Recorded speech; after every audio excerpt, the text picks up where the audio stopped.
Joel Charny has been a humanitarian aid worker for 40 years, but one of the first valuable lessons he learned about the job was as a Peace Corps volunteer in the 1970s. At 21, he was assigned to work as a 6th grade English teacher in a remote part of the Central African Republic. The students didn't have textbooks. Some kids had to walk 5 miles to school and back. And many did their homework under a street lamp because there was no electricity at home. The devotion those kids had to learning was absolutely phenomenal. You don't leave that and say, "I'm so great, look at all the amazing things I did." You come away with empathy and respect for people. That empathy and respect for others, says Charny, has stayed with him throughout his career working for relief groups such as Refugees International and Oxfam in countries like Cambodia, Somalia, Sri Lanka, and Syria.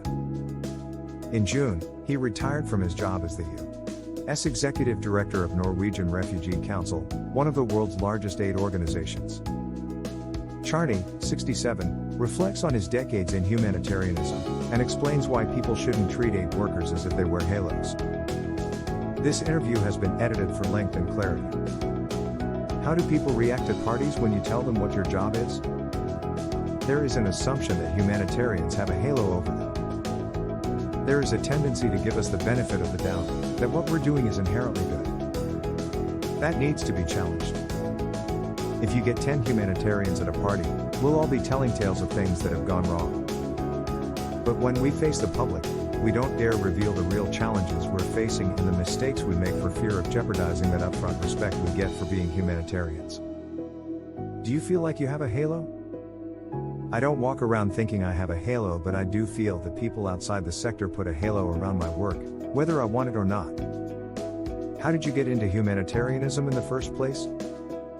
I was raised in a liberal, Jewish household in Pittsburgh, Pennsylvania, in the 1960s, where caring about the state of the world was part of the ethos of my family and my friends. There's a huge theme in Judaism of loving your neighbor as thyself and caring for other people. I was raised with the idea of tikkun olam, which means repair the world in Hebrew. If you are privileged, you should give back. You retired in the middle of a pandemic. How do you think the crisis has affected humanitarian work?